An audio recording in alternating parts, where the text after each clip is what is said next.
Ladies and gentlemen, please welcome the undefeated two-time IBF Cruiserweight Champion of the world. It's none other than Mr. Jai Opetaia. Jai, welcome to the show, my friend. Hey, what's going on, man? Thanks for having me. Hey, the pleasure's mine, Jai. So, yeah, we're speaking a couple of weeks after your win over Briedis. How do you assess your performance looking back now? Obviously, it's been enough time, but yeah, fantastic rematch. Yeah, it's good, you know. You take a lot from fights like that, you know, a good 12 rounds. Briedis is a great fighter. Yeah, we learn, and I feel like that's a fight that's going to make me a better fighter in the future. So, you know, it's all positive. And do you see any parallels with the first fight? Do you think that both fights had similarities at all? Yeah, they did actually. You know, just the sort of the last couple of rounds. You know, him coming on strong, and the injuries. You know, like the first one, I struggled with the broken jaw in the last couple of rounds. He was chasing after it, and then the second fight, the head clash broke my nose, and then he was sort of trying to come home strong after that as well. So, but it was good. You know, he's a great fighter. He really showed his experience. It's a good learning curve. No, absolutely. And yeah, you know, it was a great fight. I personally felt you probably won the first 9 rounds, but yeah, as you say, Briedis finished really strong. Obviously, you know, you'd boxed twice in that interim period between the two Briedis fights. Briedis hadn't fought at all. Coming back into that rematch at 39 years of age, is that testament to just how good a fighter Briedis is? Definitely. I feel like he's like I said, he really showed his experience. You know, he's world class, and he proved it.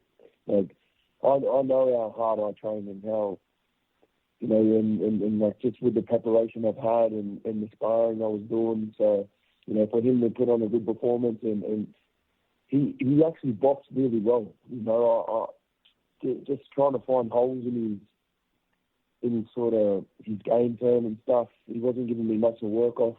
It was a chess match, you know. He like I said, he showed his experience. He's been up the top for a long time, and that's why. So. And I'm sure that you feel that you're the best cruiserweight in the world, absolutely. But where does Briedis rank after you? To be honest, my personal opinion, I feel like Briedis beats all the other belt holders. You know, I feel like he's still world class. He's one of the hardest fights in the cruiserweight division for sure. Yeah, I tend to agree. What do you make of some of those other champions there? Obviously, you've got, you know, 3 other guys holding the 3 other belts: Chris Billum-Smith, Gilberto Ramirez, and Noel Gevor. Yeah, what's your thoughts on those guys, if you have any, Jai? You know, there's no bad fighters. You know, they're all decent fighters, but you know, I personally believe I beat them all. You know, and I'm chasing those fights.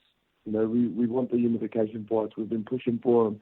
So hopefully we get them now. That we've got the mandatory out of the way and we've got the IBF back. So, you know, I'm really hoping to get a unification fight in the next couple of months. And obviously you're a 2-time world champion despite not losing the title in the ring. What is the goal? I mean, you say there about a unification. Is the kind of ultimate goal to become undisputed at cruiserweight? Definitely. You know, we want to win all the belts. And, you know, we just want to keep pushing forward and go up. You know, at the end of the day, I can only fight whoever they put in front of me, but I will be chasing the unification fights for sure. And Jai, ideally, if it were completely in your hands, who and when would you want to fight next?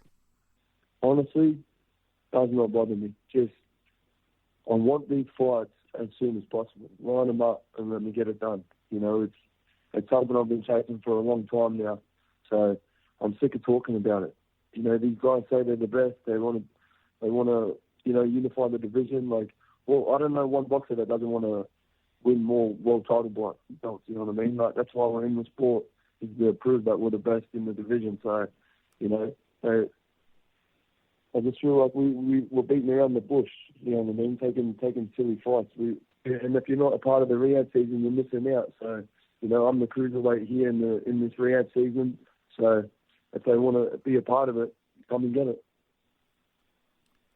And I want to get your thoughts as well on the Bridgerweight division. Are you a fan of that division existing, or is it confusing for boxing? No, why not? You know, I feel like there should be another division between the light heavies and cruiser as well. You know, I feel like that 10 kilo jump is just ridiculous. But you know what? It doesn't do any harm to us. It's good that they have a division, like, gives more boxers more opportunities, more fights. You know, it's a division that can be made. You know, like heavyweights coming into it, cruiserweights going into it. Like it's a division that can be built up pretty well, in my opinion. Yeah, that's a fair take. And obviously you boxed on the undercard of Fury Usyk. I'm guessing you probably watched it from ringside. What's your reaction to that fight? It was a fun fight. Yeah, I actually didn't get to watch the fight. I had to go to the hospital straight after my fight because my nose, so they had to take me in there. But I've only watched bits and pieces, and I've heard a lot about it. But what I've heard, it was a good, great fight. You know, like a back and forth sort of good heavyweight fight, man. So I'm sort of, you know, just blessed to be a part of such a huge event. You know, and I'm hoping to get on the undercard of the rematch in December as well. Yeah, we'd love to see you on the undercard, man, for sure. Yeah, my last real question for you, Jai.